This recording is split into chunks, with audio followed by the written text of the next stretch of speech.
네, 지방직 9급 시험 치고 오시느라 정말 고생 많았습니다.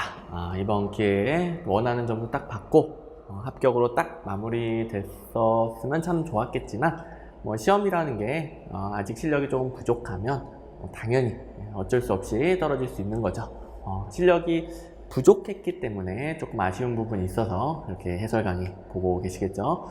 자, 이번에는 조금 아쉬웠지만 이런 해설 강의 들으면서 자기 문제점을 찾고 앞으로 공부 계획을 잘 잡으셔야 당장 9까지 9급에서 좋은 성적 얻고 합격할 수도 있을 것이고, 이번에는 아직 완전 초시생이고 완전 공부한 지 얼마 안 됐다면은 이걸 바탕으로 내년 시험에 합격할 수 있는 거겠죠. 자, 시험이라는 것은 이렇게 철저하게 시험이 요구하는 것을 하나하나 맞춰 나가는 과정이에요. 그래서 뭐 좌절하거나 이것 때문에 자신감이 떨어지거나 그럴 필요 전혀 없습니다. 이제 같이 문제점을 찾고 뭐를 보완해야 될지 가볼게요. 자, 일단 제가 항상 이렇게 문제 분류를 해줘요. 여기 있는 거는 9급에서 평균적으로 이런 비율로 나온다. 근데 제 해설 강의를 처음 보시는 분들도 있을 테니까 조금 설명드리면, 이 기출문제 달아놓은 거는 여태까지 나왔던 모든 수만 개의 기출문제를 말하는 게 아니라 제가 단원별 기출문제집에 추려놓은 2000문제도 안 되는 그런 기출문제에서 반복 출제되는 비율이 이 정도나 된다. 그 문제, 그 2000문제도 안 되는 거기에 있는 결론만 정확하게 알아도 이 정도는 풀어낼 수 있다. 그리고 나왔었다 하더라도 제가 이제 추려놓은 거에 없는 그런 문제가 생소한 문제, 100점 방지용 문제 이렇게 분류가 되는데, 생소한 문제는 요걸 바탕으로, 패턴을 바탕으로 충분히 풀어낼 수 있는 문제, 내용은 처음 본다 하더라도, 기출문제에서 못 봤다 하더라도 충분히 풀어낼 수 있는 문제. 100점 방지용 문제는 너무 많은 분들이 100점을 맞으면 안 되니까 변별력을 위해 일부러 두는 문제인데, 요거는 그냥 여러분들이 버려야 돼요. 왜냐하면 모든 수험생들이 틀리기 때문에, 찍어서 맞는 경우 빼고는 모든 수험생이 틀리기 때문에 합격 여부와 상관이 없습니다. 오히려 이런 걸 내가 공부해서 맞추겠다고 양을 늘리다 보면 여기서 더 많이 틀려요. 이것 때문에 더 많이 틀려요. 자, 매번 나오는 거, 그것도 대비 가능한 거, 그걸 다 맞추시면 평균적으로 85점. 그걸 바탕으로 생소한 문제 한두 문제 이상 무조건 맞춥니다. 이번에 지방직 9급도 설명을 드릴 건데요. 이 지방직 9급에서는 평균 비중보다 훨씬 많은 비중이 그냥 기출문제집에 있는 결론만 알아도 풀 수 있게 나왔고, 응용도 거의 없었어요. 이따가 볼 건데, 한 응용이 필요한 문제는 한 2문제 정도, 나머지는 그냥 그대로 기출문제집에 있는 거 그대로 푸는 문제. 자, 이게 말로만 들어서는 선생님 저는 아니었는데요 라고 느낄 수 있으니까 일일이 기출문제집에 있는 문제랑 다 비교를 해줄 겁니다. 그리고 생소한 문제가 있기는 했어요. 근데 말씀드렸듯이 요게 되신 분들은 처음 보는 거라 하더라도 자연스럽게 다 푸셨을 거예요. 이번에 통계치를 보니까 생소한 문제 19, 20번인데 19, 20번은 정답률이 그리 낮지 않아요. 오히려 여기서 정답률이 좀 낮았던 문제도 몇 개가 있습니다. 이거는 그거보다 정답률이 훨씬 높았어요. 근데 만약에 요건 어찌어찌 맞췄다 하더라도 여기서 틀려버리면 기본 점수 자체가 다르죠. 기본 점수가 90점에서 시작하고 한두 개 맞는 거, 그러면 95점, 100점이고 기본 점수에서 까여버리고 대비 가능한 데서 까여버리면 이걸 맞췄다 하더라도 점수가 부족하겠죠. 자, 이번에는 100점 방지용 문제, 못 풀만한 문제는 없었는데요. 그래서 실질적으로는 100점 만점도 가능했던 시험이었고, 제 네이버 카페 김덕관 행정 가보시면 100점 맞았다고 후기 올려주신 분들 상당히 많아요. 상당히 쉬웠던 시험이에요, 쉬웠던. 그래서 100점, 95점 상당히 많고요. 고득점 95점, 100점, 여기만 고득점이라고 볼 수 있습니다. 자, 그렇다고 85점, 90점, 요게 완전 문제가 있는 것이냐? 그런 건 아니고요. 80점에서 90점 요 사이는 그동안 공부는 잘 해왔는데 반복 훈련이 좀 부족할 뿐이죠.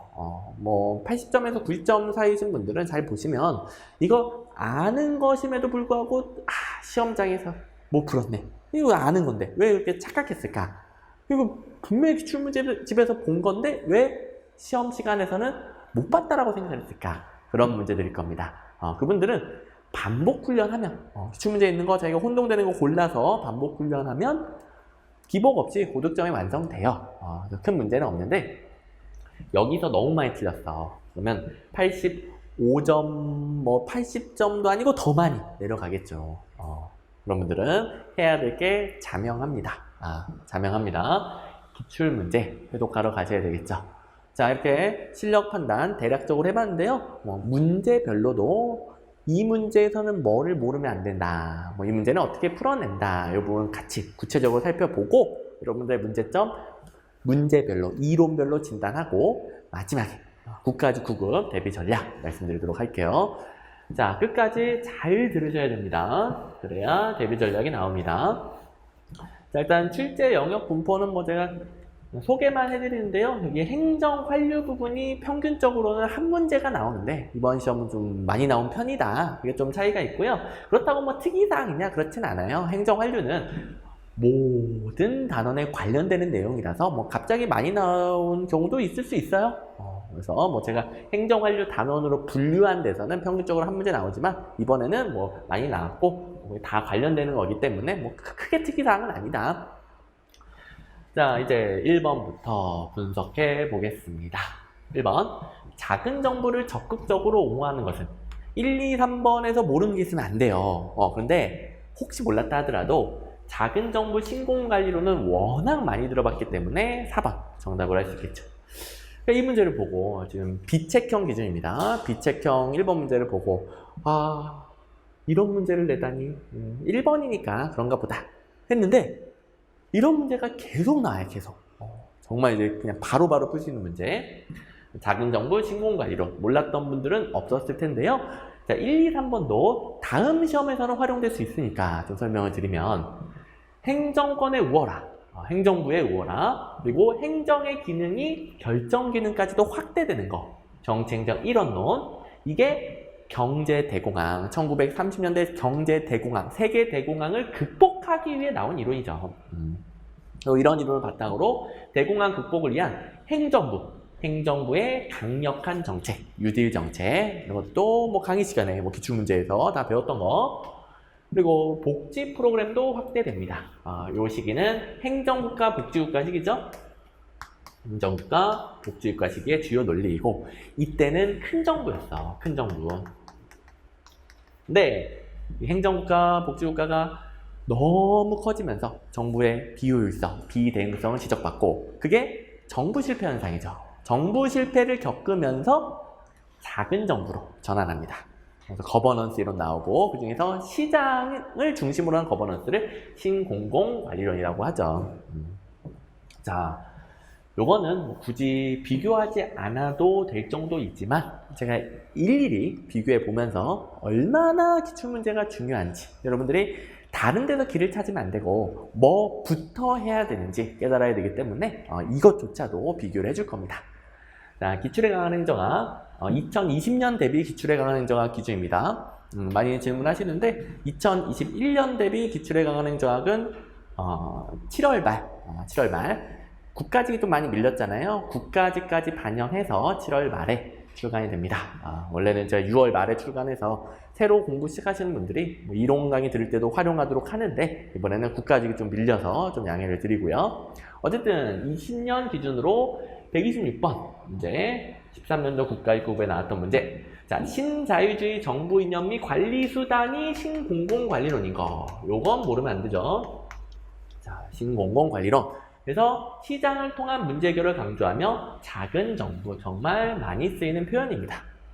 그리고 그냥 신공공관리론 했을 때 정부의 역할을 최소화시킨다. 이런 질문들 많죠. 최소화시킨다, 작은 정부다. 자, 이 문제 같은 경우는 이 부분이 틀리긴 했는데 여기는 이제 맞습니다. 이제 뭐 기출에 강한 행정학 문제집 보시면 단원별 기출 문제집 문제집 보시면 암기용 해설이 있고 암기용 해설에 틀린 부분이 다 그어져 있죠. 뭐 이 부분 빼고는 다 맞는 거예요. 이 부분만 틀린 거예요. 그래서 이런 것들 뭐 여러 군데 나오고요.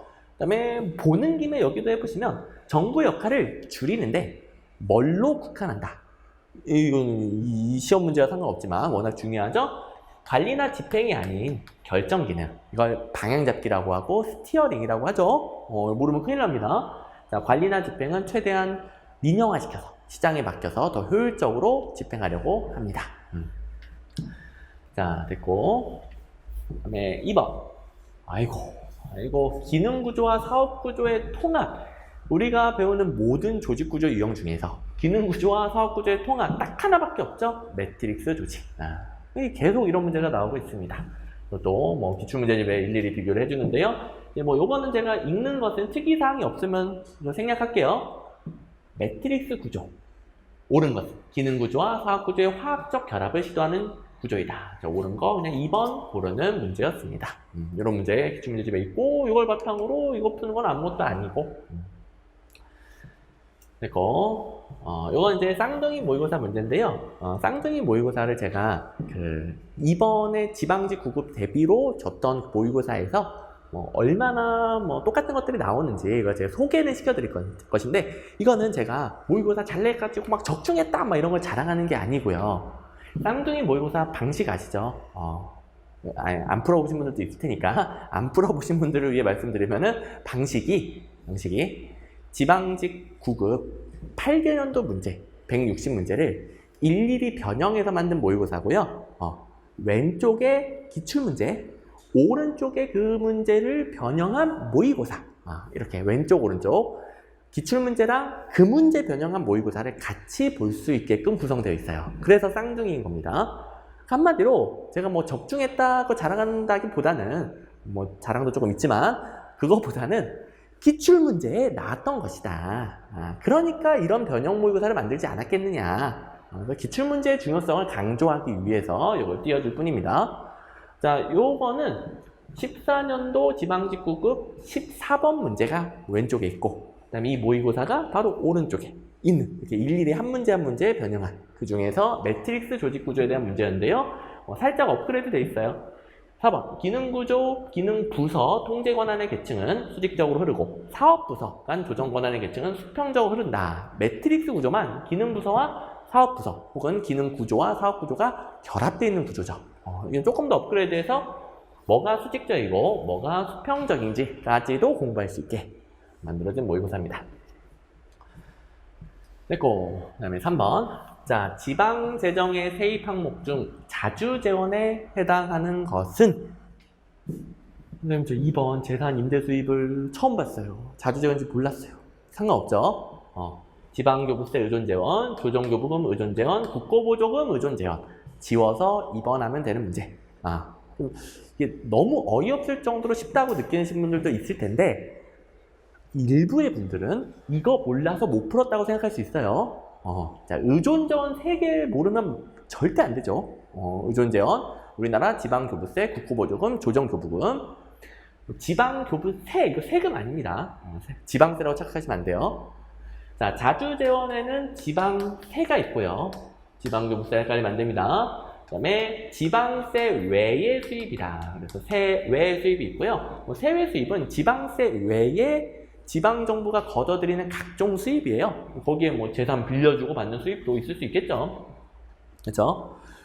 이거는 너무 쉽게 냈는데 9급조차도 사실 이렇게까지는 안 내요. 이번에는 너무 응용도 없이 좀 너무 간략하게 낸 김이 좀 강해가지고 좀 변별력이 많이 떨어졌습니다.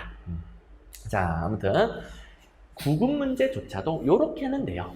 작년에 서울시 추가채용 9급 문제였는데 자주재원의 핵심은 지방세와 세외 수입이다. 지방세는 법으로 세금으로 정한 거고요. 세외 수입은 지방세 외에 모든 수입을 포함하는 개념이고, 의존재원은 지방교부세, 국고보조금, 조정교부금이다. 이 문제 자체의 출제 포인트는 여기긴 했어요. 근데 암기용 해설에 여기만 그어져 있다고 그랬죠. 기출문제집은 틀린 선지, 어디가 틀렸는지 그어져 있고, 옳게 바꾸면 무엇인지 다 외워야 될 거 딱 따로 정리되어 있습니다. 그러면 여기만 틀렸으니까 나머지 맞는 거 아니에요? 의존재원. 그것도 제가 이렇게까지 기출문제랑 비교해주지 않더라도 여러분들 다 아는 내용인데, 직접 느껴보시라고, 얼마나 똑같이 나오는지 느껴보시라고 이렇게 말해주고 있는 겁니다. 자, 그 다음에 4번. 국내 최고 대학을 졸업했기 때문에 일을 잘했을 것이라고 생각하여 비평정자에게 높은 근무 성적 등급을 부여할 경우 생기는 오류. 뭐 그나마 좀 사례 문제네요. 근데 우리 사례에 대해서 근무 성적 평정할 때 오류가 발생할 수 있는데 그 원인이 뭔지 보면 금방 나오잖아요. 국내 최고 대학을 졸업했다. 이게 일 잘하는 거랑 뭔 상관이요? 혹은 다르게 말하면 이게 일 잘했느냐에 대한 평정 요소예요? 평가 요소예요? 아니죠. 어느 대학 나왔는지는 평가 요소에 없어요. 평가 요소에 없는 사람에 대한 선입견이 평정에 영향을 주면 그냥 선입견에 의한 오류라고 합니다. 그리고 이거는 편견, 고정관념, 선입견, 그리고 이상한 표현, 시험에 좀 잘 나오는데 상동, 뭐 이런 표현을 쓰죠. 편견, 고정관념, 선입견, 상동에 의한 오류이다. 자, 이거 사례 문제니까 완벽하게 똑같은 문장은 없다 하더라도 기출문제집에 사람에 대한 경직적 편견이나 고정관념 때문에 발생하는 오차는 상동 오차이다. 상동 오차이다. 그리고 편견, 고정관념, 선입견 이게 다 같은 의미로 쓰이는 거죠. 평정 요소가 아닌 사람에 귀속되는 요인. 어느 대학 출신이니까 문제로 나온 거, 어느 지역 출신이니까, 남자니까, 여자니까 이런 걸로 평정하면 오류죠. 됐고, 그다음에 5번 행정 가치에 대한 설명으로 옳지 않은 것은 자, 문제 자체는 쉬웠는데요. 1번, 2번 상당히 중요하고 4번도 체크를 해볼게요. 자, 과정설, 실체설 구분하는 문제 잘 나옵니다. 과정설은 사익을 초월한 별도의 공익이란 존재할 수 없다라고 보고 실체설은 사익을 초월한 공익을 인정하는 거죠. 그래서 과정설, 실체설 이게 이해가 된다라기보다는 구분할 줄 알면 되죠. 구분됩니다. 롤스의 정의로는 1원리와 2원리가 있는데 충돌할 경우 1원리가 우선합니다. 자, 1원리는 기본적 자유의 평등. 2원리는 두 가지가 있죠. 기회균등과 차등의 원리. 근데 이 원리들끼리 충돌할 수 있잖아요. 이때 롤즈는 앞에 게 우선한다. 그래서 제가 롤즈는 자기 차 타고 다녔다. 우선순위 낸다라고 그랬습니다. 두 문자도 따졌고. 4번. 합리성하면 목표 달성도를 높이기 위한 수단을 선택하는 거. 개념 쉽죠? 자, 이제 대망의 정답 부분 파레토 최적인데 파레토 최적은 어디서 언급했습니까? 효율성. 너무 쉬운 문제고요. 자, 기출문제집에 있는 문제를 보시면 효율성을 이론적으로 뒷받침하는 기준으로 파레토 최적 상태를 들 수 있는데 이렇게 오른선지로 출제가 됐고요. 너무 똑같지 가치를 뒷받침하는 기준, 효율성을 뒷받침하는 기준 이렇게 똑같이 출제가 됐고 심지어 파레토 최적은 형평성을 고려하지 못한다는 비판을 받아요. 여기 오답으로 쓰인 형평성을 고려하지 못한다. 뒤에 친절히 설명되어 있습니다. 자원 배분의 효율성을 의미하지만 분배의 형평성을 확보해주는 것은 아니라는 한계를 지닌다. 이거 가지고 공부했으면 당연히 맞추는 것이고 이 문제는 행정 가치 문제 중에서 최고 중요한 문제예요. 기출문제집 있는 분들은 250번 이 문제 가보시면 중요도도 당연히 A급으로 달려있을 것이고 이 밑에 관련 틀린 선지들이 주렁주렁 달려있죠. 자, 관련 틀린 선지는 문제를 통째로 넣기에는 너무 다른 문제랑 중복이 심하고 다른 이미 나온 출제 포인트라서 그래서 핵심적인 부분만 관련 틀린 선지, 그러니까 틀린 선지, 출제 의도가 들어간 게 틀린 선지죠. 틀린 선지를 요 문제랑 관련된 거 넣는 건데요. 그럼 이제 문제 수를 너무 늘리지 않으면서 출제 포인트는 한 번 더 연습할 수 있게 만들어 놓은 거죠. 이게 주렁주렁 달려있다는 것은 이 문제와 관련된 게 너무 많이 출제된다. 굉장히 중요한 문제다. 그래서 기억이 나실 것이고 수월하게 풀었을 텐데 가끔 이런 질문 하신 분들이 있어요. 선생님, 저 9급 시험 보는데 이 국회직 8급 어렵다던데 이것까지 다 봐야 되나요? 선생님, 2012년 언제 몇 년도까지 봐야 되는 건가요? 걱정을 하시는데 여러분들이 혼자 모든 기출문제를 분석해서 9급 시험에 딱 필요한 거, 7급 시험에 필요한 거 요걸 골라낼 수 없기 때문에 제가 밥만 먹고 연구해서 시험에 나올 가능성이 높은 중요한 문제를 추려놓은 게 단원별 기출문제집이에요. 그러니까 출처 연도는 보지 말고 오직 중요도만 보고 구분하시면 됩니다. 자, 출처 연도 상관없이 어느 시험이든 9급이든 7급이든 무조건 나올 수 있는 게 중요도 A. 그 다음에 빈도수는 좀 떨어지지만 9급이든 7급이든 역시 나올 수 있는 게 B. 중요도 C만 좀 강약 조절해서 약하게 공부해 주시면 돼요. 중요도 C는 불안하니까 요 정도까지는 봐두자. 경계선. 중요한 문제는 중요도 A, B. A는 당연히 중요하겠죠. 자, 이렇게 활용해 주시고요. 물론 최신 문제가 이거보다 더 좋은 문제가 나오면은 교체합니다. 계속 교체해 나가는데 최신 문제가 이 문제보다 연습하기 더 안 좋으면 여러분들 연습을 위해 기존 문제를 남겨놔야 되겠죠? 그리고 이제 관련 틀린 선지로 달면 되니까.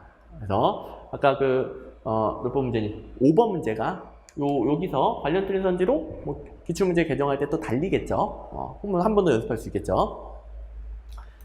그다음에 6번. 기술과 조직구조의 관계에서 페로우의 설명. 이걸 좀 많이 틀렸는데요. 여기서 좀 할 말이 많습니다. 자, 일단 용어에 대해서 눈치 못 채신 분들은 없을 거예요. 주로 일상적 기술, 비일상적 기술이라고 말을 하는데 좀 바뀌어 있잖아요. 근데 여러분들이 저보다 영어 잘하잖아요. 루틴. 일상적 기술이잖아요. 넌 루틴, 비일상적 기술이잖아요. 요거는 핑계대면 안 됩니다. 그 다음에 공학적은 공학적 제대로 쓰였고, 자, 하나, 둘, 셋. 한 개 남았는데 나머지 한 개는 장인적이잖아요. 자, 페로우의 분류 4가지를 모르면 안 되죠. 그래서 기계적 이런 표현 거의 안 써요. 안 쓰는데 상관없죠. 장인적이라는 거 알 수 있습니다. 그리고 영어 표현, 크래프트도 공방에서 특정 물건을 만드는 장인 이런 걸 이야기하죠. 장인어른 말고 물건 잘 만드는 전문가, 장인적 기술. 그죠? 이건 핑계대면 안 되고, 그 다음에 일상적 기술이 가장 기계적인 구조, 공식성, 직관성이 높다. 공학적 기술은 과제 다양성은 높은데 분석 가능성도 높아요. 그래서 일상적 기술이랑 공학적 기술이 공식성, 직관성이 높은 기계적 구조를 취하죠. 그 다음에 4번. 장인적 기술은 과제 다양성은 적은데 분석 가능성도 낮아요. 분석 가능성으로 기계적, 유기적 구조를 나누죠. 그래서 장인적 기술, 유기적 구조와 대체로 부합하고요. 비일상적 기술은 가장 유기적인 구조가 적합하고, 이건 공식성, 직관성이 낮은 구조이죠. 그래서 1번, 3번, 4번에서는 페로우에서 모르는 게 있으면 안 되는 거예요. 2번이 헷갈렸다 하더라도 1, 3, 4번을 지워서 풀었어야 되는 문제입니다. 이게 정답률이 꽤 떨어지는 문제예요. 근데 지나고 나니까 자, 보세요. 2번을 헷갈렸을 수는 있어요. 근데 아무리 2번이 헷갈렸다라고 그래서 어떻게 1, 3, 4번에 손을 대냐고요. 그걸 어떻게 정답으로 찍냐고. 1, 3, 4번은 절대 찍고 싶어도 찍을 수가 없는 거여야 돼요. 그래야만 해요. 왜냐면 워낙 페로에서 중요한 내용이니까. 그러면 자기가 모르는 거 정답으로 해야죠. 그죠? 자, 그 다음에 이제 할 말이 많은 부분입니다. 그 다음에 일단 비일상적, 비정형화된 기술에서 통솔 범위에 대해서 배우긴 하는데 이게 정확히 기억이 안 났을 때 엉뚱한 거랑 연결해서 결론을 내신 분들이 있을 것 같아요. 근데 잘 보세요. 비일상적 기술은 일상적 기술과 비교하는 거예요. 일상적 기술은 단순하고 반복적인 업무예요. 상관이 많은 부하들을 통솔할 수 있습니다. 일상적 업무에서 통솔 범위가 넓겠죠. 비일상적 기술은 너무 복잡하고 어려워. 어떻게 처리해야 될지 모르겠어. 통솔 범위가 좁아지겠죠. 자, 이걸 갖다가 선생님, 비일상적 기술은 유기적 구조라고 그랬잖아요. 근데 통솔 범위가 좁다고요? 제가 어디서 봤는데 유기적 구조는 통솔 범위가 넓던데요? 자, 조직이론. 워낙 단순하게 출제되다 보니까 출제 포인트별로 따로 결론을 남겨야 되지 아무거나 연결하면 안 된다라고 그랬죠. 너무너무 단순하게 출제되는 거예요. 그러니까 연결하면 연결할수록 꼬여요. 그러니까 단순하다는 게 원숭이 엉덩이는 빨개, 옳은 문장. 빨가면 사과, 옳은 문장. 사과는 맛있어, 옳은 문장. 이렇게 출제된다는 소리예요. 근데 이 단순한 것을 연결하면 원숭이 엉덩이는 맛있어. 그럼 말도 안 되는 결론이 나오는 거예요. 자, 여기서 1번 유기적 구조, 2번 통솔 범위. 유기적 구조에서는 좁다. 여기가 같은 이론이죠. 일상적과 비일상적 기술을 비교하는 거. 자, 일상적과 비교해 보세요. 통솔 범위는 비일상적일 때 좁을 수밖에 없어요. 너무 업무가 복잡하고 어려우니까 상관이 많은 부하를 통솔할 수가 없어요. 이해됐죠? 그 다음에 3번. 요거는 기계적과 유기적 구조를 비교하는 거예요. 이렇게 비교하는 게 아니라 기계적과 유기적 구조를 비교하는 거예요. 기계적 구조는 강력하게 통제하려고 하겠죠. 강력하게 통제하려면 통솔 범위가 좁아야 돼요. 유기적 구조는 거의 통제 안 하죠. 수평적인 구조죠. 수평적으로 통제 안 한다. 분권화 시켜준다. 그럼 통솔 범위가 넓어지겠죠. 맥락이 다릅니다. 맥락이 다른데 얘랑 연결시키고 이상합니다. 그러면 안 돼요. 따로 공부해야 된다. 자, 요거 그 강의 시간에 배우고 기출문제에 나온 그대로 단편적으로 공부하면서 반복 횟수가 쌓이다 보면은 자연스럽게 얘네는 같은 이론이고 연결해도 상관없고 얘네는 다른 이론이고 자연스럽게 구분되는 거예요. 그러니까 스스로 자기 맘대로만 연결하지 않으면 돼요. 각각 다른 이론이다. 자, 제가 매번 말씀드리는 부분이죠. 자, 이거 조심해 주셨어야 되겠고 2번 헷갈렸다 하더라도 답을 못 고르는 건 말이 안 되고, 자, 페로우의 분류와 관련해서 다양한 문제들이 있죠. 기출문제집에 요 문제도 굉장히 중요한 문제이고 요 문제도 굉장히 중요한 문제 다 A급 달려 있습니다. 이런 연도, 출처 불문하고 계속 반복되니까 넣는 거예요. 일상적 기술의 경우 직관적이다. 그리고 공식성이 높다고 그랬죠. 계획 정해져 있고, 이 문제도 보시면 표준화 가능성이 큽니다. 표준화 정도가 공식성이죠. 집권성, 공식성에 대한 이야기 있고, 공학기술, 과제 다양성 높지만 분석 가능성이 높다. 똑같은 문장 있고, 장인기술, 발생하는 문제가 일상적이지 않아. 분권화된 의사결정 구조, 집권화되고 공식성이 높은 구조가 기계적 구조. 분권적이고 공식성이 낮은 구조가 유기적 구조죠. 분권적이다, 유기적 구조다. 다 지워서 풀어야 되는 문제. 쌍둥이 모의고사에서도 관련된 문제를 드렸는데, 자, 요거는 이걸 모의고사를 풀어봤다라고 해서 적용할 수 있었느냐, 그건 또 별개의 문제긴 해요. 좀 응용이 필요하니까. 그래서 적중했다라기보다는 이런 문제가 이미 기출문제로 나왔기 때문에 제가 이런 모의고사를 만들어줄 수 있었다. 그러니까 기출문제를 강조하는 겁니다. 교직의 원리에서 비일상적 업무, 단순 반복적인 업무, 이렇게 비교하는 그 용어 사용의 원천이 페로우예요.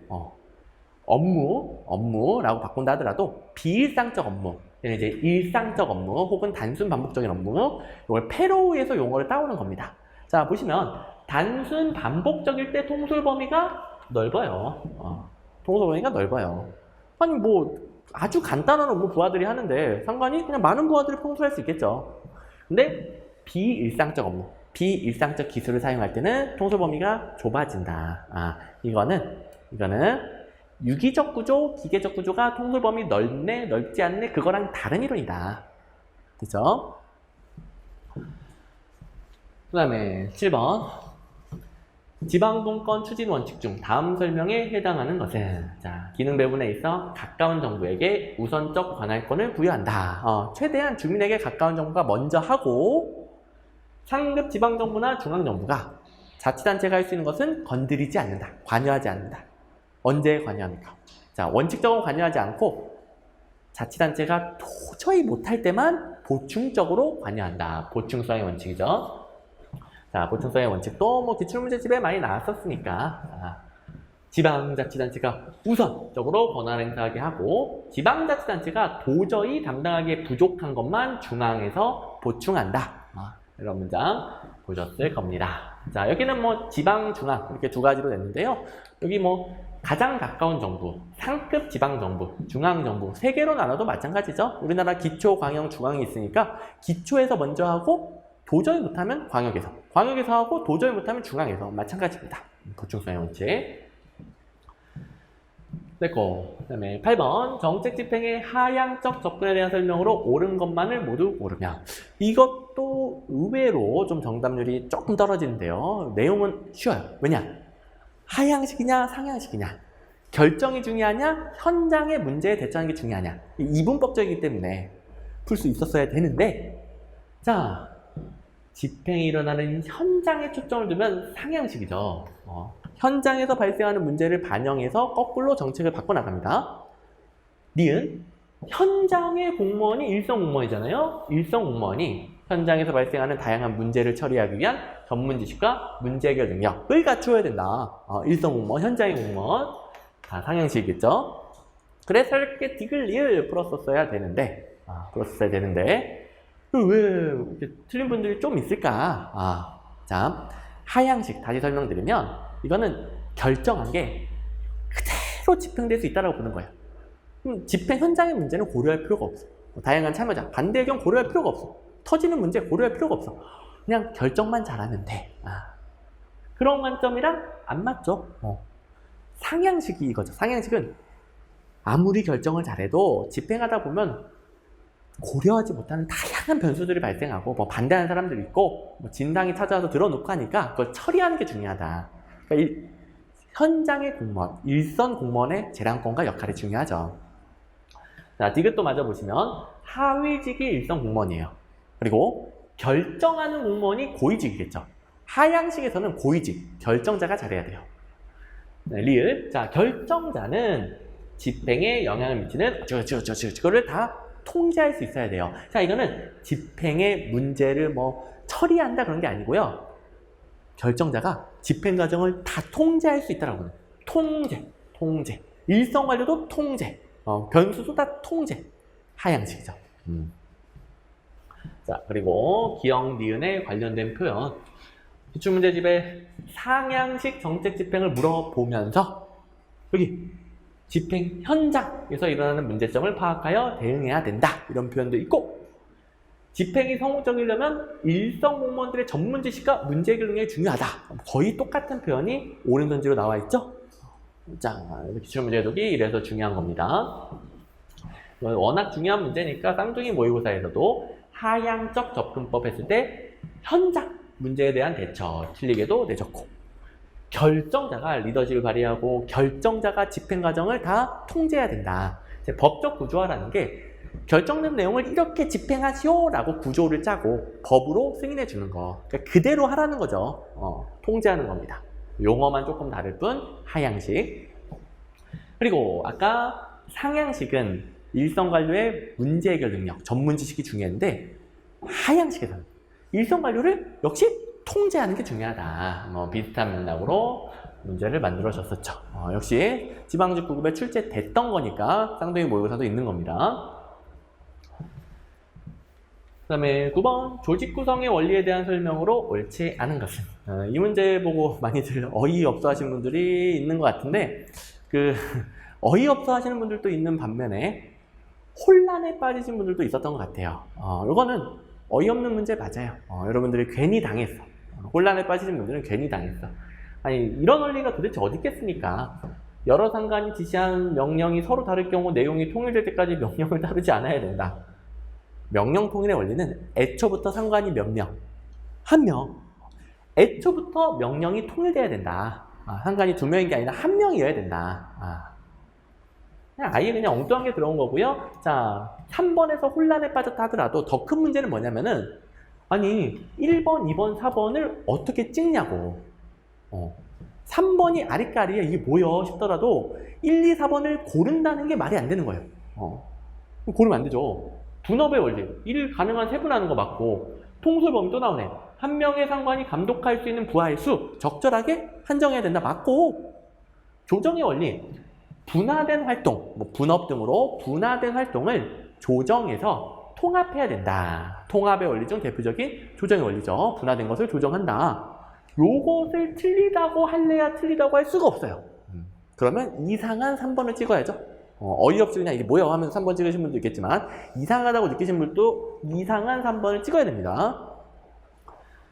자, 우리 기출문제집 비교해 보시면 전문화 분업의 원리는 업무를 종류와 성질별로 구분하여 구성원에게 가급적 한 가지의 주된 업무를 분담하도록 업무를 세분한다. 그 다음에 4번 통솔범의 원리는 1인의 상관 또는 감독자가 효과적으로 직접 감독할 수 있는 부하의 수, 적절해야 된다. 3번 조정의 원리는 공동 목적을 달성하기 위하여 구성원의 행동 통일을 기하는 것이고 이건 전문화, 분업에 의해 쪼개져 있는 업무를 통합하는 겁니다. 표현은 조금 다르지만 조정의 원리 충분히 알 수 있는 부분. 자, 그래서 문제는 3번은 헷갈리는 게 문제가 아니다. 1, 2, 4번을 손대는 게 정답으로 손을 대는 게 문제다.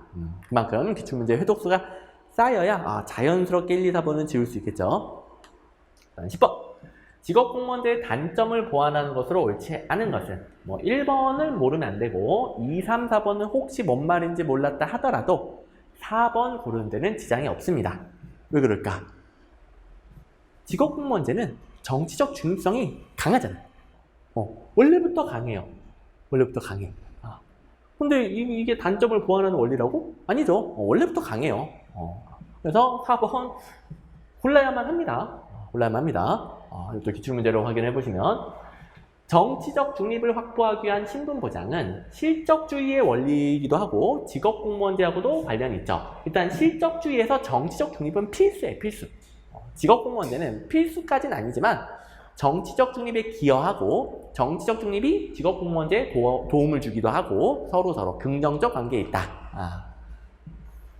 직업공무원제에 기여한다. 원래부터 직업공무원제는 정치적 중립이 강합니다. 그 다음에 직업공무원제의 원리를 구현한 게 계급제죠.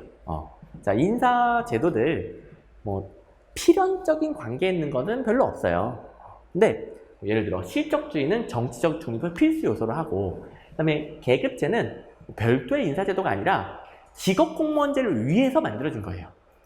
그래서 긍정적 관계, 충돌하는 관계 이렇게 나누는데 계급제는 원래부터 직업공무원제를 위한 것이다. 그러면 계급제에서 정치적 중립 확보를 통해 이런 표현 있죠.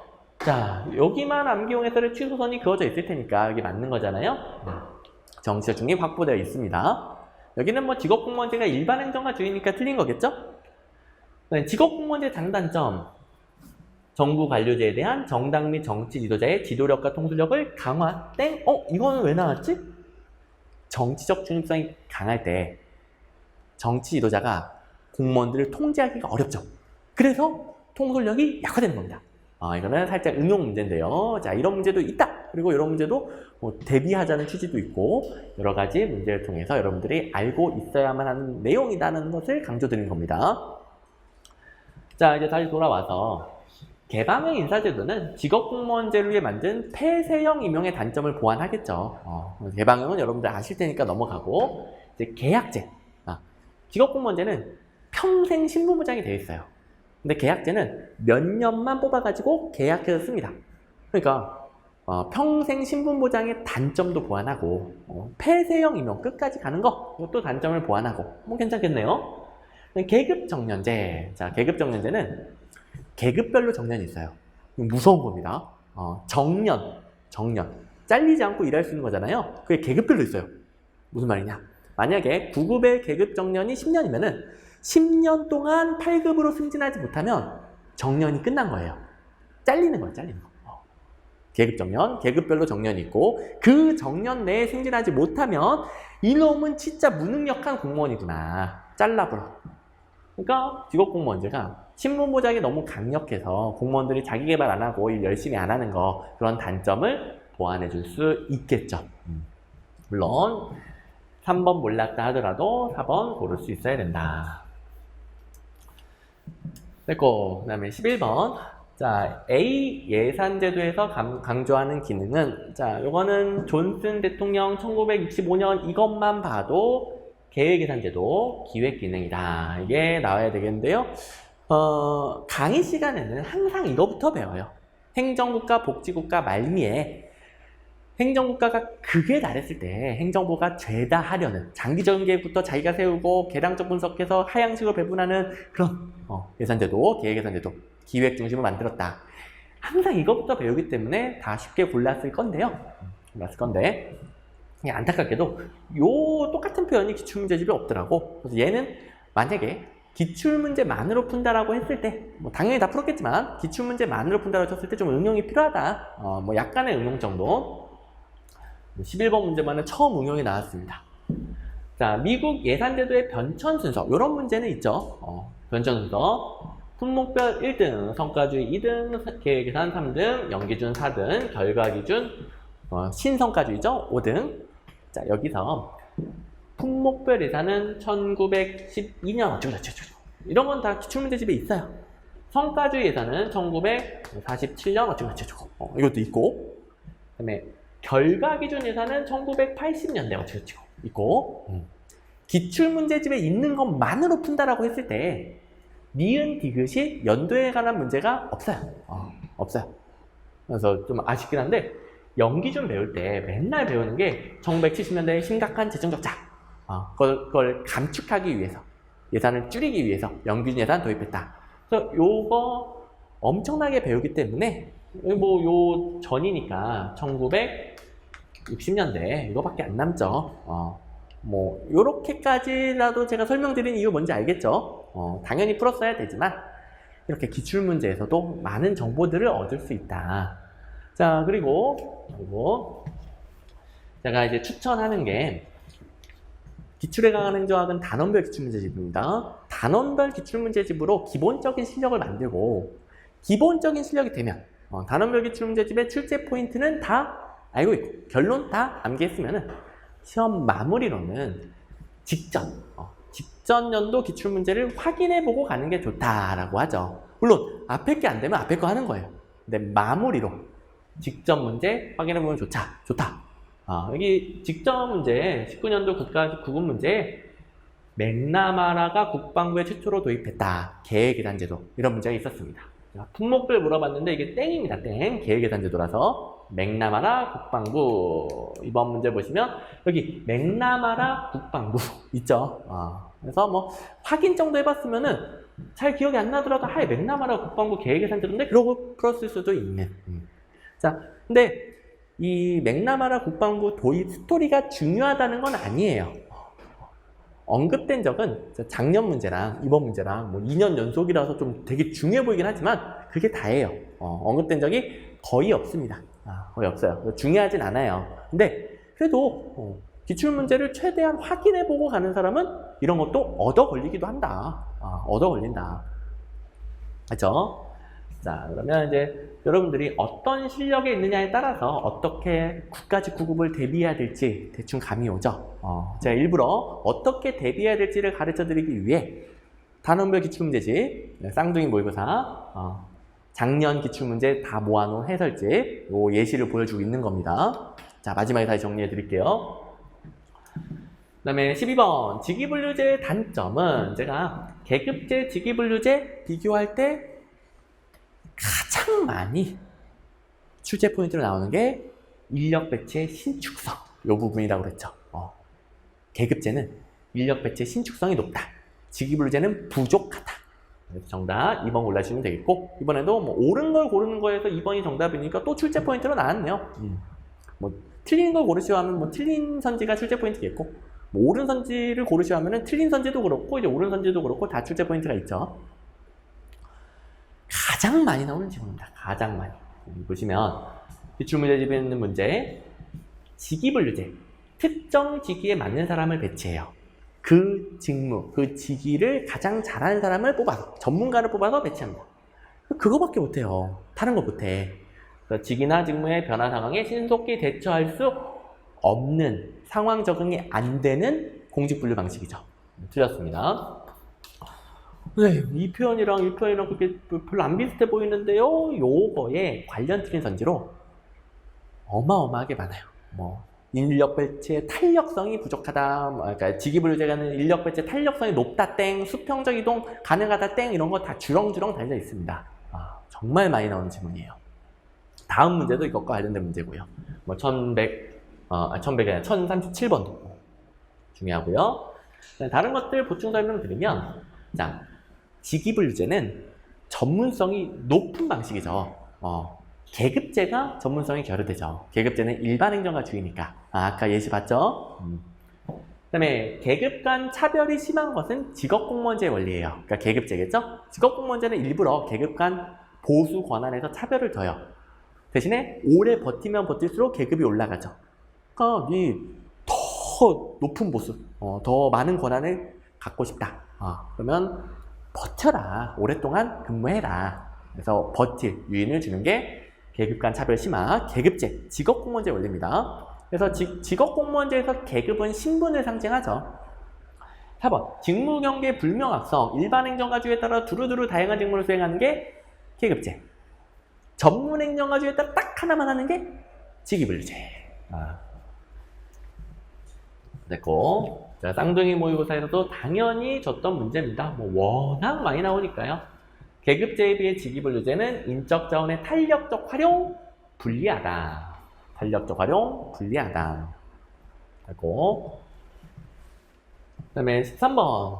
이것도 단골 문제죠. 근데 쉬운 문제. 행정통제 중 외부 통제가 아닌 것은. 자, 외부 내부 구분은 행정부 내부냐, 행정부 외부냐. 기초적인 거 가끔 질문하시는 분이 있습니다. 자, 행정부 기준입니다. 행정부. 감사원 대통령 소속으로서 행정부에 있죠. 감사원만 내부 통제. 의회, 입법부, 법원, 헌법재판소, 사법부, 행정부 외부에 있죠. 외부 통제. 워낙 많이 나왔죠. 자, 기출에 관한 문제에서도 외부 통제해놓고 감사원 땡 똑같네. 입법부, 의회, 사법부, 법원, 헌법재판소 맞다.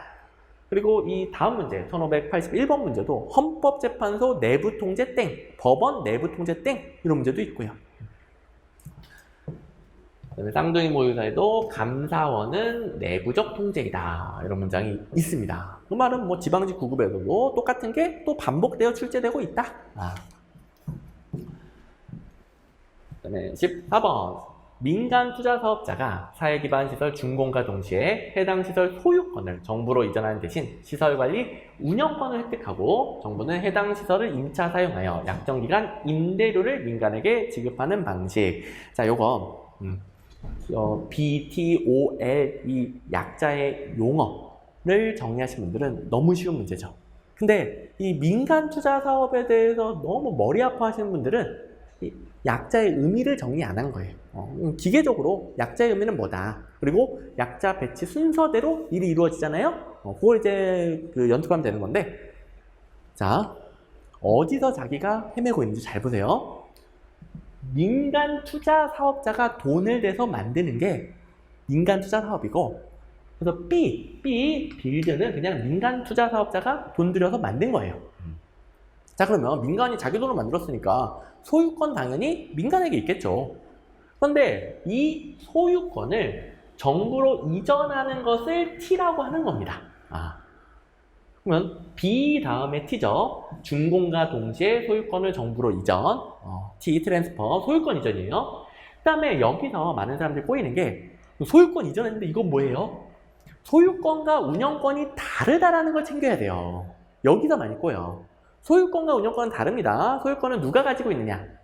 운영권은 그걸로 사업해서 돈 벌 수 있는 권리예요. 돈 벌 수 있는 권리. 소유권을 정부로 주면서 정부가 그래 네가 운영권은 가지고 네가 돈 벌어 이렇게 인정해 줍니다. 뭐 사실 민간이 만들었으니까 당연한 거긴 한데 어쨌든 인정해 줍니다. 운영권.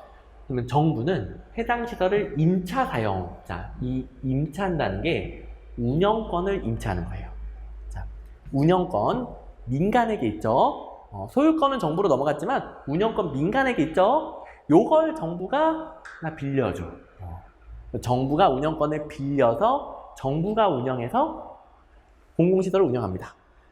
민간 기업에게 그리고 임대료를 줍니다. 아니, 내 운영권 빌려줬으니까 임대료 받아야지. 민간 기업은 자원봉사자가 아니에요. 민간 기업은 돈 벌려고 이거 하는 거죠. 돈 버는 방식이 두 가지가 있는데 하나는 자기의 운영권으로 자기가 운영해서 돈 버는 방식이 있고 그게 O죠. 오퍼레이트 운영권. 이걸 정부로 빌려줘서 정부로부터 임대료를 받는 방식이 있는 거죠. 이게 L인 거죠, L. 임대료 받는다. 리스. 그래서 순서대로 B, T, L 하면 되는 문제였습니다. 자, 기출 문제도 한번 보시면 엉뚱한 데 세면 안 됩니다. 딱 이것만 하셔야 됩니다. BTL에서 T의 의미. 소유권 이전이 진짜 맞아요. 진짜 맞아. 그러면 운영 당시 소유권은 정부일 수밖에. 정부로 소유권이 바로 넘어갔으니까. 그죠? 그 다음에 O와 L의 차이. O는 민간이 자기 운영권으로 자기가 운영하는 거예요. 그리고 자기가 사용료 받아서 돈 버는 거예요. L은 운영권을 정부에게 빌려줍니다. 정부가 그걸 가지고 공공시설을 운영하고, 공공시설이니까. 대신에 정부는 민간에게 운영권을 빌렸으니 임대료를 지급해야 되겠죠. 민간은 임대료로 돈을 버는 거예요. 임대료 지급하는 거 리스. L일 수밖에. 자, 그리고 이런 변형 방식들이 있죠? 여기 BOT 혹은 BLT는 O랑 L의 차이는 똑같이 유지되는 것이고, 공통점은 T가 마지막, 소유권 이전이 마지막. 그냥 순서가 바뀌는 거예요. BO, 이거는 T가 없죠. T가 없다는 것은 민간이 소유권을 가지는 거예요. 그래서 BTO, BTL 차이. 순서 바꿔서 BOT, BLT 차이. BO 차이 이런 거 아무것도 아니죠. 약자의 의미를 알면 이제 자연스럽게 자동으로 되는 겁니다. BTS는 없어요. BTS 좋아하시는 분들은 S는 없습니다. 그 다음에 15번. 정책평가의 논리에서 수단과 목표 간의 인과관계에 대한 설명이 옳은 것만을 모두 고르면. 이 문제가 정답률이 가장 낮았던 문제 같은데요. 그 통계에서도 그렇고. 요거 착시현상이죠. 여러분들 기출문제집에서 본 것이고, 우리 정책평가에 제3변수 배울 때 항상 이거부터 배우죠. 정책평가에서 인과관계 성립조건. 요거부터 배우고. 기출문제집에도 있고. 착시였습니다. 안타까워. 자, 정책평가는 정책 수단이 목표를 달성했는가, 효과가 있는가, 요걸 평가하는 거예요. 그러려면 정책과 효과 간에 인과관계가 성립하는가, 요걸 검증하는 거죠. 근데 인과관계 성립 조건으로서 정책 수단이 효과에 선행해야 된다. 그리고 정책이 변했을 때 효과도 변해야 된다. 마지막으로 이 효과가 다른 데서 오면 안 된다.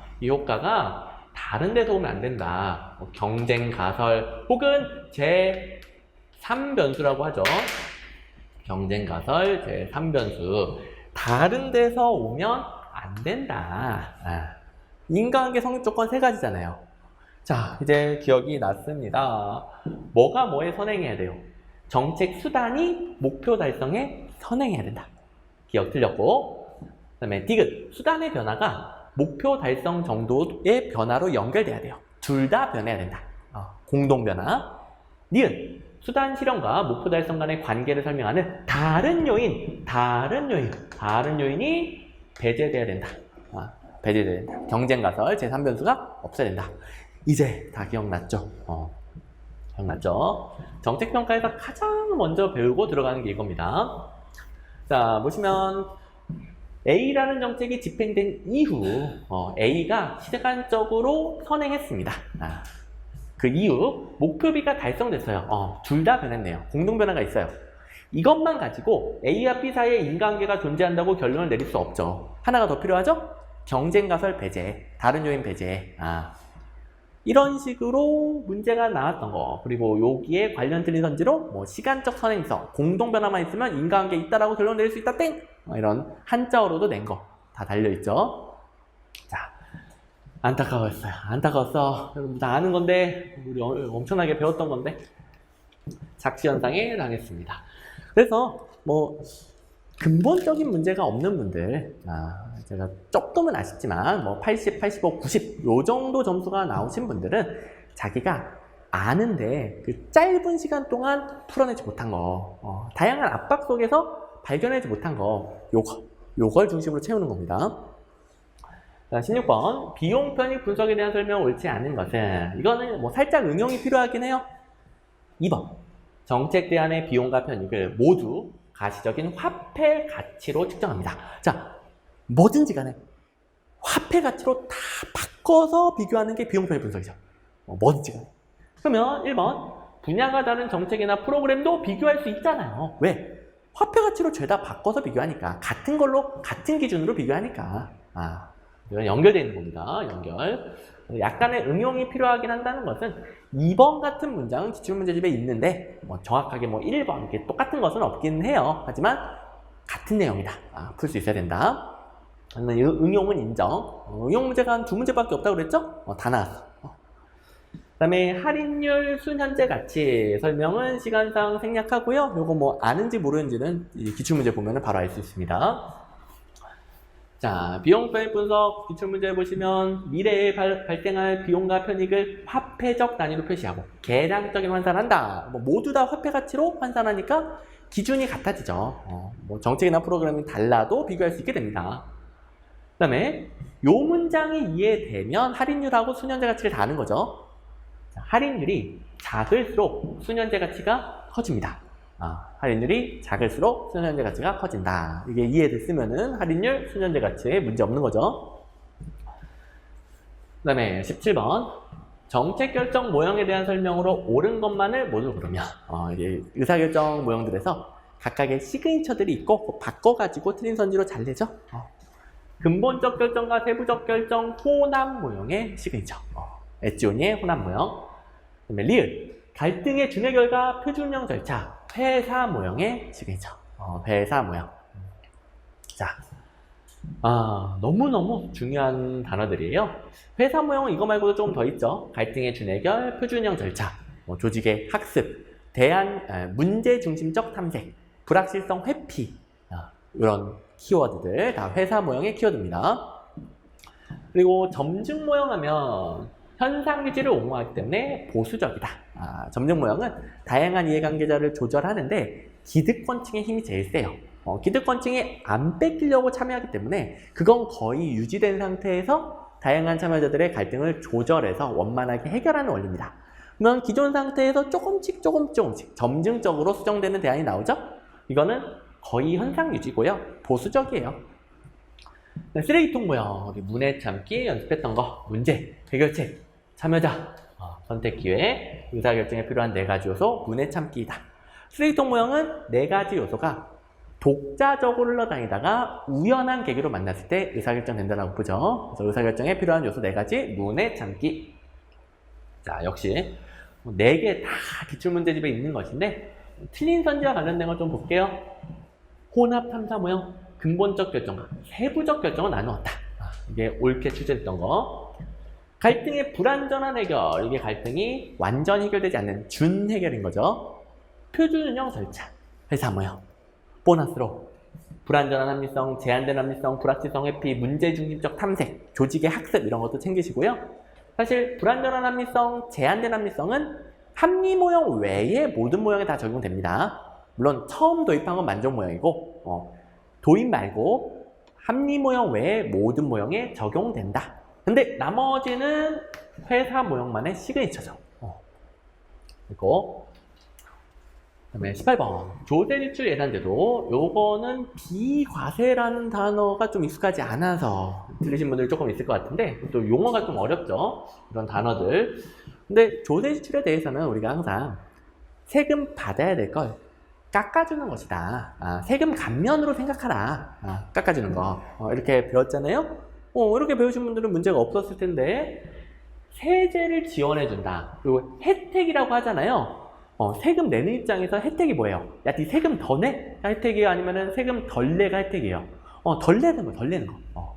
세제 지원을 통한 혜택, 당연히 해석되고요. 그 다음에 2번, 예산 지출은 돈을 직접적으로 쓰는 것인데 조세 지출은 받아야 될 걸 덜 받는 거예요. 받아야 될 걸 덜 받는 거. 그래서 간접 지출이라고 합니다. 조세 지출에 대해서 직접 지출이다 그러면 틀려요.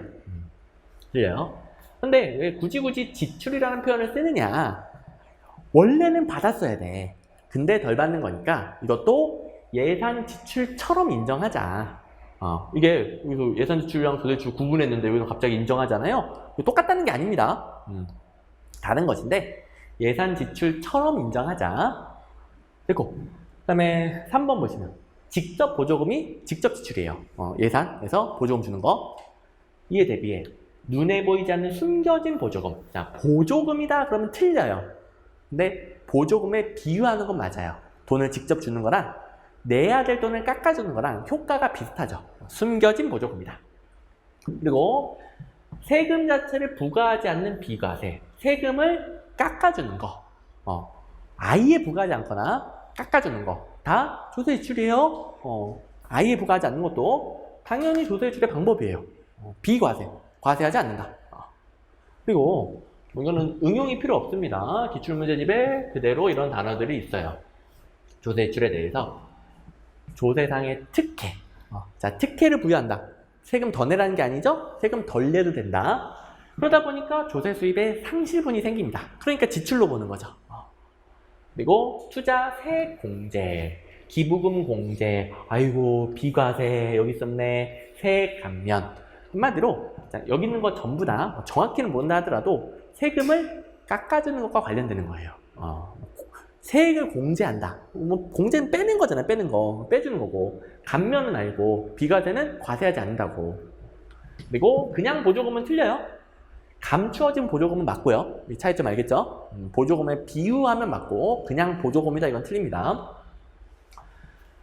그 다음에 이제 19, 20번이 생소한 문제로 분류한 두 문제인데 19번은 매우 쉽게 풀 수 있고 뭐 20번도 거의 풀 수 있는 문제. 뭐 20번은 어렵긴 해요. 잘 안 나오고. 어쨌든 19번까지는 좀 풀고 제가 보기에는 한 20번 틀리고 95점 맞았다. 너무 공부를 제대로 해온 거예요.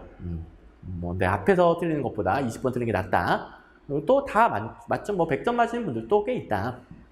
가보시면 유비쿼터스 전자정부가 전자정부 3.0이라는 것은 우리 맨날 배웠던 거. 기출문제집에도 3.0에 대한 문제, 유비쿼터스에 대한 문제 같이 있죠. 맨날 배웠던 거. 그래서 니은을 모르면 말이 안 돼. 개개인의 수요에 맞는 맞춤형. 개개인 맞춤형은 3.0에 들어옵니다. 3.0. 자, 니은이 들어가야 되는데 디귿만 잘 판단하면 되잖아요. 디귿 보세요. anytime, anywhere, any device, any network, any stuff. 이걸 다 외웠어야 푸는 게 아니고요. 언제, 어디서나 뭘 쓰든지 간에 연결되어 있고 사용할 수 있어야 된다. 그게 유비쿼터스. 3.0의 의미잖아요. 3.0의 의미. 유비쿼터스 자체가 이거예요. 언제 어디서나 연결되어 있다. 그래서 이걸 외우지 않았어도 당연히 맞네 하고 4번을 했었어야 되는 문제. 이건 뭐 거의 다 푸신 것 같아요. 뭐 기술, 뭐 문제 푸는데 상관없지만 니은 모르면 안 되니까 기억 상관없이 풀리지만 2.0이 인터넷 중심이고 3.0은 인터넷이 중심이다 그러면 틀리고요. 인터넷 외에 더 발달된 기술들이 나오면은 맞습니다. 여기는 뭐가 나오든지 간에 뭐 별의별 게 다 나올 수 있어요. 당연히 최신 기술이 나오겠죠. 최신 기술 맞죠? 별 의미 없었고. 마지막 민원행정. 민원행정 별로 안 나오는데 제가 뜨문뜨문은 나오기 때문에 기출문제집에 넣어놓은 문제가 있어요. 거기에 보시면 니은 행정기관도 민원을 제기하는 주체가 될 수 있다라는 게 적혀 있습니다. 민원행정. 그래서 뭐 중요한 문제는 아니니까 혹시 니은을 봤는데도 까먹었다. 괜찮아요. 틀렸었어도 20번 틀린 거 괜찮아요. 괜찮아요. 근데 어쨌든 뭐 기출문제집에 이 부분은 있기는 있다. 그리고 작년에 7급에서 이런 게 좀 나왔어. 행정기관도 민원을 제기한 주체가 될 수 없다 땡. 없다 땡. 작년 기출문제 해설집에 있겠죠. 그런 문제도 있긴 있었다. 좀 아쉽긴 하지만 어쨌든 뭐 괜찮다. 근데 니은을 맞췄다라고 하면 이게 옳은 거니까 이제 기억 디귿 하나만 알면 풀죠. 기억 디귿 하나만. 여기서 기억을 틀렸다라고 할 수 있을까요? 왜? 자, 민원 행정을 제대로 안 배웠어도 민원이 뭔지는 모두가 알잖아요. 자, 민원. 행정기관에 뭔가 요구하는 거예요. 규정에 따라 요구를 처리해주는 서비스를 제공하는 전달적 행정이다. 요걸 틀렸다라고 보기가 참 그렇죠. 너무너무 당연한 말이죠. 그래서 기억하면서 3번 푸시면 되겠고, 혹은 아니 디귿을 옳다고 볼 수 있을까요? 왜? 구제가 뭐예요? 구제. 나 도와줘. 내 피해본 거 구제해줘 이런 거잖아요. 행정기관 너 때문에 내가 피해봤으니까 네가 좀 구제해줘. 이런 민원 넣는 거 가능하죠? 민원 넣는 거 별의별 게 가능하잖아요. 그래서 이것을 뭐 민원 행정이 아니다라고 보는 것을 옳다고 보긴 힘들어요. 그래서 뭐 이렇게 풀어도 괜찮겠고요. 그래서 이건 니은을 좀 해결했으면은 그 다음에는 풀 수 있었던 문제이다. 그래서 뭐 행정기관도 민원을 제기하는 주체가 될 수 있다. 이런 건 좀 행정학보다는 행정법에서 논의하는 행정법스러운 문제이긴 한데 그래도 뭐 나오긴 나오니까 이번 기회에 암기해 두자.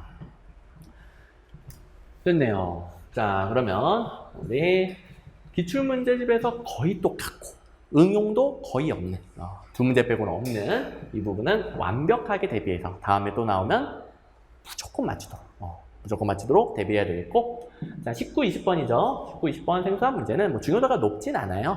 또 여러분들 충분히 풀 수 있었던 문제이고, 그래서 엄청 중요하게 공부할 필요는 없지만 제가 강조한 것만 살짝 챙겨두자. 생소한 문제는 없었으니까 뭐 100점도 가능한 문제 조합이었고요. 자, 그러면 이제 남은 기간, 9까지 9까지 남은 기간 어떻게 대비해야 될지 나오죠. 내가 여기서조차 많이 틀렸어. 그러면 단원별 기출문제집에서 내가 혼동되는 걸 골라가지고 그걸 위주로 달달 돌려야 돼요. 자, 모든 걸 다 돌릴 시간은 없으니까 혼동되는 걸 빨리 체크해서 골라요. 혹은 그동안에 골라놨어. 그걸 위주로 더 달달달.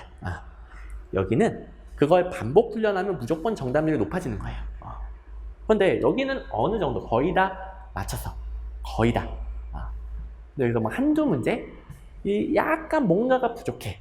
그럴 때는 모의고사로 구멍을 찾습니다. 근데 이왕이면은 기출문제, 9까지 9급 쌍둥이 모의고사도 있어요. 9까지 9급 쌍둥이 모의고사는 9까지 9급 8개년도를 변형했겠죠? 이 기출문제에서, 그것도 9까지 9급 기출문제에서 나왔던 것을 모의고사로 연습해 보면서 구멍을 찾는 거죠. 이 구멍을 메꿔주시면 됩니다. 그때 이제 쌍둥이 모의고사 9까지 9급 활용하면 좋다. 그리고 이것까지도 다 했어.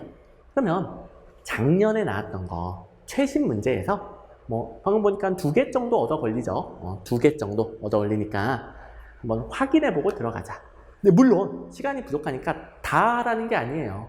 실력이 부족한 사람이 첫 번째, 실력이 어느 정도 되면은 두 번째, 세 번째, 그 다음에 실력이 가장 좋으면은 세 번째 반, 이런 식으로 본인의 실력에 맞춰서, 그리고 다른 과목도 고려해야 되겠죠? 행정학에 얼마나 투자할 수 있는지 이 부분을 고려해서 어디까지 할지, 뭐랑 뭐를 할지 여러분들이 판단해서 9까지 9급 대비해 주시면 되겠습니다. 자, 이제 해야 될 거 자명하죠? 여러분, 이번에는 조금 부족했을 수 있어도 이 문제점을 발견했으니까 채우면 됩니다. 좌절할 시간은 없습니다. 자, 시간 없어요. 우리 문제점 잘 채우고 다음 시험에서는 선생님, 제가 꾹 참고 정말 마지막이라고 생각하고 노력하니까 열심히 채워보니까 점수가 많이 올랐어요. 합격했어요. 이런 소식 들려주시기 바랍니다. 고생하셨습니다.